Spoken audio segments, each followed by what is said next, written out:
काफी एक्टिव देखा है, तो क्या आप फ्यूचर में पॉलिटिक्स में आना चाहेंगे? और आप सभी क्वालिफिकेशंस के साथ एक फोटो क्लिक कीजिएगा। देखिए वो सब तो हम लोग डिसाइड करेंगे। पहला सवाल हमने सुन लिया तो उसका जवाब हम नहीं, देखो एक मेरी थोड़ी सी रुचि रही है जर्नलिज्म को लेके, इस वजह से आप मेरे अंदर का वो पॉलिटिक्स वाला देखते हो, क्योंकि मैं पॉलिटिक्स का क्रिटिसाइज करता हूँ। मैं ना एक पार्टी को कभी समर्पित था, ना हूँ ना हूँगा। मैं मतलब अभी तो मम्मी को बना देंगे भाई पार्षद वगैरह प्रधानमंत्री। एक एक कदम पीछे हो जाइए, एक ही कदम, नहीं तो मुझे बार बार बोला जा रहा है कि ये खत्म करते हैं जल्दी। देखने से आपको थोड़ा बहुत ही बहुत अच्छा खासा आता है। तो अगर 2 लाइनें हमारे कानपुर वालों के लिए जागरण फिल्म फेस्टिवल की साइड से अगर हो जाती, मैं कानपुर वालों के लिए, क्योंकि ये मेरे सारे भाई है, मेरे सारे दोस्त हैं, तो एक दोस्ती पे अगर साथ गाएंगे तभी गाऊंगा। सब साथ में गाएंगे। ये दोस्ती हम नहीं तोड़ेंगे सर ने मार दिया मुझे, नहीं हुआ भाई। वो टीटू हमारे बहुत बढ़िया काम करते हैं, तो कहाँ है आजकल वो, या मास्टर जी जो है आपके, वो मुझे सुनाई, तो फिर हमने बोला कि स्टूडेंट्स की एक कहानी बनाई है। वैसे ताज़ा खबर पहले पिक्चर थी, तो हमने बोला कि फिल्म कौन ही देखेगा, तो हमने कहा इसको सीरीज़ बना दिया जाए। तो फिर हमने उसको सीरीज़ बना दिया, और फिर सीजन 2 आया उसका। आप लोगों ने बड़ा प्यार दिया। आप लोगों ने देखा है ताज़ा खबर? कितने लोगों ने देखा है? तो ये फिल्म में मेहनत थोड़ी रख लाई हमारी, एक बार देखा है। आ जाऊं एक खत्म होने के बाद, इसके बाद आऊंगा पक्का। तो मैं ये कह रहा था, कैरेक्टर बहुत सारे आपके। यहाँ पर एक मलयालम फिल्म थी टॉप लेवल क्रॉस, और मंडली करके एक राकेश चतुर्वेदी थी, NSD पास आउट है, मंडली उनकी फिल्म थी। तो हमारे जो लोकल के भी, हमने लोकली वैसे ध्यान रखा था कि जो रीजनल में बहुत अच्छा काम कर रहे हैं। इस बार हमारे कानपुर का मेन टॉपिक वही था कि उनको हम प्रमोट करें यहाँ पर। लाइक ईरानी फिल्म भी हमने कल एक दिखाई थी, फरिश्ता करके। तो डिफरेंट जॉनर्स के अलग अलग। आप लोगों ने देखी है सारी फिल्में? यार सच में अगर मेरी थोड़ी बहुत सुनोगे तो मौका लगती देख डालो यार। ऐसी फिल्में, ताज़ा खबर तो कुछ भी नहीं है फिल्मों के सामने। आप लोग देखिए ये फिल्में, ऐसा मौका कभी बहुत कम आता है कि कोई ऐसा फिल्म फेस्टिवल आ रहा है हमारे यहाँ पे, जहाँ पे ऐसी बढ़िया दूसरे देशों की फिल्में, दूसरी भाषाओं की फिल्में दिखाई जाती हैं। तो आप प्लीज़ मौका लगे तो देखिएगा। तो बॉडी जाने से पहले एक बढ़िया सेल्फी करके जाओ, सबके साथ एक बढ़िया सी सेल्फी यहीं से होगी। अच्छा, आप लिट्टी चोखा। Favourite place? वो मस्कर, कौन सा मस्कर घाट, मैस्कर घाट, नाना राव घाट। स्कूल बंक करके जाते थे वहाँ। किसका वो? ये तो पता ही फेवरेट नगर वाली का। फेवरेट कैरेक्टर इन मूवीज, फिल्मों में फेवरेट एक्टर कौन है? मेरा फेवरेट एक्टर थे इरफान खान सर। अभी मनोज वाजपेयी जी हैं, उनसे मिले हैं पर्सनली। उन्होंने बहुत जीवन में आगे बढ़ने की प्रेरणा भी दी है, और पंकज त्रिपाठी जी भी हैं, तीनों लोगों का जिनसे मिल चुके हैं भाई पर्सनली, उनका बता रहे हैं कि उन्होंने काफी मदद की है मेरी। Favourite actress? भाभी जी। अरे हाँ, मेरी वाइफ और मेरी माँ।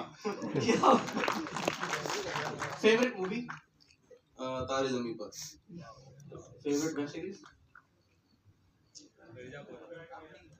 Breaking Bad. Favourite content creator? And best film festival? Jagran film festival का नाम लेना पड़ेगा क्या? लेने की जरूरत है क्या?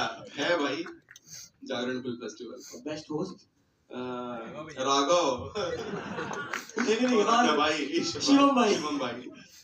तो ये रैपिड फायर राउंड यहीं तक था। Thank you so much. आप सब करियर था जो शुरू हुआ है, मैं चाहता हूँ कि उसका एक्सपीरियंस कैसा रहा, क्या चैलेंजेस आपके सामने आए उसके बारे में। नहीं, शुरू तो बहुत पहले 2007-8 में हो गया था, लेकिन उसके बाद जो एक्सपीरियंस था बीच का 2016-17 की जो सीरीज थी, वो काफी डरावना था। दोनों पे किया, पैसा भी नहीं मिला, 6 महीने चले गए। उसके बाद में ये एक जोन होता है ना कि घर वाले भी ताने मार रहे हैं, अब आपके बेटे की डिलीवरी हो रही हो, आप शूट में लगे हो और वो सीरीज रिलीज ना हो, ठीक है, तो कितनी गालियां ससुराल वालों से भी घर वालों से भी। तो वो एक दौर था जो निकला मेरा। उसके बाद अभी ये सीरीज करते करते भी मुझे लग रहा था यार पता नहीं रिलीज होगी नहीं होगी। खैर हॉटस्टार का था, उसके बाद मर्जर आ गया जियो के साथ, मैंने कहा गई भैंस पानी में, ठीक है। तो जहां जाए भूखा वहीं पड़े सूखा वाला हाल हो गया था मेरे साथ। लेकिन खैर रिलीज हुई और इतनी हिट हो गई। ये एक्सपीरियंस की बात करूं तो एक तरफ आप जहां 10-12 लोगों के बीच में शूट कर रहे हो, वहां 150 लोग जब आपके सामने हैं और एक प्रेशर की सिचुएशन होती है, तो उस टाइम पे काम आते हैं आपके को एक्टर्स, अच्छे डायरेक्टर्स, राइटर्स जो होते हैं। अगर बुरे होंगे तो आपको गाली देंगे और करने नहीं देंगे वो चीज, आप प्रेशर में आके पूरा सीन खराब कर दोगे। लेकिन अगर कोलैबोरेटिव अप्रोच होता है आपके आसपास वालों का, जो मुझे मिला, गोविंद पांडे जी थे, PhD हैं वो थिएटर से, और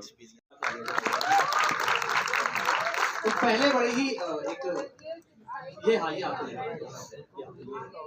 तो पहला जो मेरा सवाल है बेसिकली वो बहुत लोगों की शिकायतें थी एक्चुअली कि आप कहीं मीटअप में नहीं जाते हैं या कहीं आपको बुलाया जाता है अगर तो आप वहाँ जाते ही नहीं है, मना कर देते हैं। लेकिन दैनिक जागरण फिल्म फेस्टिवल ने ये जितने भी लोग यहाँ पर हैं उनकी ये शिकायत दूर कर दी है। तो एक बार जरा फिर से तालियां देना दैनिक जागरण फिल्म फेस्टिवल की वजह। तो ये ऐसा क्यों था और आज ऐसा क्या स्पेशल हुआ जो आप हमारे साथ हैं यहाँ पर? वो एक इमेज बना दी जाती है कि जो कॉमेडी करता है वो एक कॉमेडियन ही है। मैं एक एक्टर हूँ और बहुत सालों से एक्टर इंडस्ट्री में रहा हूँ और अलग अलग प्लेटफॉर्म में काम किया है, राइटिंग से लेकर डायरेक्शन तक। और मैं जो अभी कंटेंट क्रिएशन कर रहा हूँ उसके थ्रू लोगों को लगता है मैं कॉमेडियन हूँ।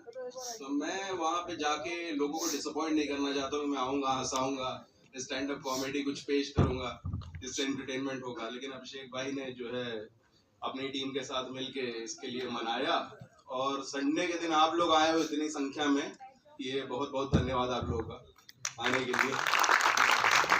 संडे को आपका वीडियो आता है तो आज भी कोई वीडियो आने वाला है? नहीं, मैं पिछले 15 दिनों से बीमार हूँ और वीडियो नहीं बना पा रहा हूँ, कुंभ का प्रसाद लेके घूम रहा हूँ।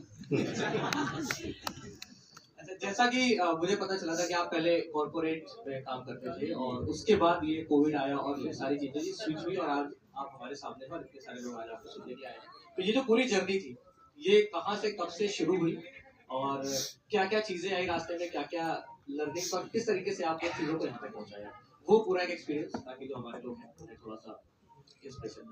कहानी बहुत लंबी है, मतलब हो सकता है 2-3 घंटे लग जाएं। अगर अपने जीवनी के बारे में बताएं तो संक्षेप में बताते हैं कि हमारे उत्तर प्रदेश में नाटक, नौटंकी, रामलीला वगैरह होती हैं, तो इसमें बचपन से ही रुचि रही हमारी।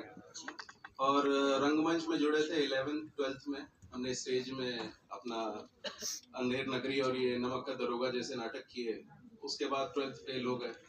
तो अब आपकी जो परिस्थितियां होती हैं वो कई बार क्या होती हैं, आपको एक्टर नहीं बनने देती। तो हमारे साथ भी कुछ ऐसे ही था। हम 12th फेल हुए, फिर नौकरी करने लगे और उसके बाद किसी तरह ग्रेजुएशन किया, MBA किया, अच्छी नौकरी लगी। लेकिन साथ साथ ये जो कीड़ा था ये चल रहा था कि भाई करना तो अभिनय तो करना ही है। अब बहन की शादी करनी थी और दुनिया भर की जिम्मेदारियां थी हमारे ऊपर, जितना बोलते उतना कम है। अब दिल्ली शहर में हम नौकरी करने गए, वहां पे मंडी हाउस जानते हैं आप कि गमछा वमछा लगा के सब एक्टर लोग सारे घूमते हैं वहाँ, तो वो अलग ही पहचान। अब हम कर नहीं सकते थे कुछ, तो 5 दिन नौकरी कर रहे हैं, वीकेंड में जा रहे हैं, उनसे सीख रहे हैं कि भैया वर्कशॉप में क्या सीख रहे हो तुम लोग। तो गुरु दक्षिणा उन लोगों से लेते रहते थे और हम देते भी रहते थे।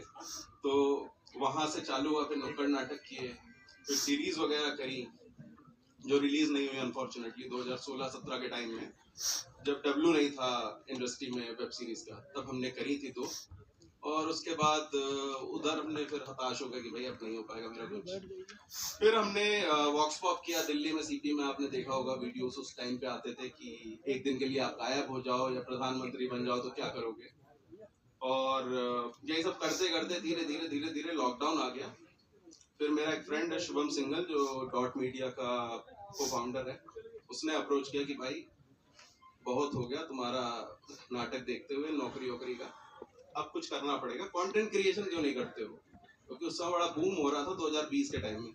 मैंने यार 6 डिजिट की सैलरी आ रही है, क्या है ये सब, इसमें कुछ रखा है? सैलरी मिल रही थी आपको? हाँ। तो वो फिर नहीं, वो तुरंत नहीं छोड़ी, बैकअप प्लान लेके चलना पड़ता है। ये नहीं कि रात में ख्याल आया किसी दोस्त ने बोला कि भाई कूद जाओ कुएं में, कूद गए। शादी हो चुकी थी, बच्चा था मेरा 5 साल का। अब ऐसे में नौकरी छोड़ने के लिए बहुत सारे कदम उठाने पड़ते हैं। तो 2 साल अपने आप को, थैंक यू भाभी जी का फोन है कि खाना बना है, तुम यार यहाँ पे हो तो 2 साल का बैकअप बनाया कि अगर नहीं कुछ होगा एक्टिंग फील्ड में या कंटेंट क्रिएशन में, तो मैं वापस जाके 20% सैलरी हाइक पे नौकरी फिर से ज्वाइन कर लूंगा। तो मैं सारे यूथ को यही सजेस्ट करूंगा कि किसी दूसरे को देख के अपना रास्ता मत तय करो, क्योंकि बहुत सारे लोग क्या होता है मिसगाइड हो जाते हैं कि एक सेलिब्रिटी बन गया तो दूसरा भी उसी के पीछे उसी की राह पे चला गया। उससे क्या होता है कि अपना ही घर डुबा देते। तो हमारा मानना यही है कि एक रोड मैप बना के चलो। तुम्हारी परिस्थिति नहीं है कि तुम एक्टर बन सको, तो साइड में जॉब करते रहो, एक वो पैरेलल रास्ता बनाते रहो। उसके साथ तुम नुक्कड़ नाटक कर रहे हो, थिएटर कर रहे हो, या कहीं वर्कशॉप्स कर रहे हो, छोटी छोटी शॉर्ट फिल्म बना रहे हो। क्योंकि फिल्म फेस्टिवल्स में आजकल शॉर्ट फिल्म दिखाई जा रही है। गोवा फिल्म फेस्टिवल में अभी मेरे दोस्त की एक शॉर्ट फिल्म को अवार्ड भी मिला, तो काफी इंस्पायरिंग है ये। हाँ, ये शॉर्ट फिल्म के लिए कि आप कहीं ना कहीं से इस इंडस्ट्री से जुड़े रहो। ये ना करो कि यार कट ऑफ हो गया, बिल्कुल तुम्हारा एक पैशन था उसको मार दिया तुमने, वो चलता रहना चाहिए। इकिगाई एक बुक है, अगर पढ़ना कभी समय मिले, उसने मेरी लाइफ 2020 के बाद चेंज कर दी। बिल्कुल मेरा थॉट प्रोसेस ही चेंज कर दिया कि नहीं यार, जीवन यहाँ नहीं खत्म होता, जीवन के और भी मायने हैं। और हर एक के जीवन में 2 तरह की चीजें होती है। एक तो मान लो कि भैया ये नहीं हो पाएगा, दूसरा है नहीं हो पाएगा फिर भी प्रयत्न करेंगे। तो प्रयत्न के बाद ही ये सब हो पाया। मेरी वेब सीरीज भी आई, और इसी सोशल मीडिया की वजह से मेरे कुछ कैरेक्टर्स थे, जो किरदार थे, उनको पसंद आया। उन्होंने कहा यही चाहिए हमें मेरी सीरीज के लिए। तो जो सीरीज आई होप सभी लोगों ने देखी होगी, ठुकरा के मेरा प्यार। कैरेक्टर कौन सा था भैया का? वो रियल में नहीं है, वो वैसे खाली उसमें है। तो वो सीरीज आपको कैसे मिली? उसका कैसे आपके पास आया? क्या ऑडिशन देने गए थे या क्या, कैसे पूरा? वो डायरेक्टली उधर से अप्रोच आया था कि एक ऑडिशन है, आपको बना के देना है। आपने ओला उबर वाला अपना एक वीडियो बनाया था, जो बड़ा ही मलंग टाइप का कैरेक्टर था, कानपुर का, जो गुड़गांव में रैपिडो बाइक चलाता है, ओला उबर बाइक चलाता है और अपने पैसेंजर को परेशान करता है। तो बोले हमें वही चाहिए, थोड़ा गुंडे टाइप में, मतलब अपने कनपुरिया अंदाज में थोड़ा सा। हमने उसको ऑडिशन दिया। अब उसके साथ साथ एक सीरीज और थी अनुराग कश्यप सर के साथ, वो भी मेरी लॉक हुई थी। लेकिन उसमें जो कैरेक्टर था वो थोड़ा सा अभद्र था मेरा, और डेट्स भी क्लैश हो गए। तो हमने कहा भाई ये अभी जो मेरी इमेज बनी हुई है इस क्षेत्र में, उसके हिसाब से वो सुटेबल नहीं है, क्योंकि सिर्फ मेरा कैरेक्टर था जो उस पूरी सीरीज में गाली गलौज कर रहा था। तो मैंने कहा मेरे भाई कानपुर वैसे ही बदनाम है फेमस वाला था मेरा कि बाप बेटे वाला एक कंटेंट में बनाता था, जो बड़ा बहुत लोग रोए भी थे। उसमें कमेंट भी किया था कि पहला वीडियो देख के मैं रोया हूँ। फैमिली वाला क्या था, एक ऑल्टरनेट स्विच था, जिसमें समाज को एक मैसेज देना था। जहाँ एक तरफ उसमें क्रिटिसिज्म भी मिला। लोग बोलते हैं कि तुम महिलाओं को इतना डोमिनेटिंग क्यों दिखाते हो, क्योंकि 99% लोग महिलाओं को कमजोर दिखा रहे हैं। तो मेरा एक दायित्व बनता है कि मैं महिलाओं को स्ट्रॉन्ग दिखाऊं। और उसका फायदा मिला। अभी भी लोग तो मेरा जो गुरु था शुभम सिंघल, जिसकी बात बता रहा हूँ, जिसने कंटेंट के लिए पुश किया कि तुम कंटेंट बनाओ, उसने कहा था 20-80% का रेशियो होता है हेट और लव के बीच में। तो आपको 80% लोग पसंद करेंगे, 20% हेट करेंगे, तो समझ जाना तुम जेन्युइनली अच्छा कर रहे हो। मेरे केस में 2% हेट मिलती है, वो भी नॉन फॉलोअर्स होते हैं, तो इतना बॉदर नहीं करते, सीधा ब्लॉक करो।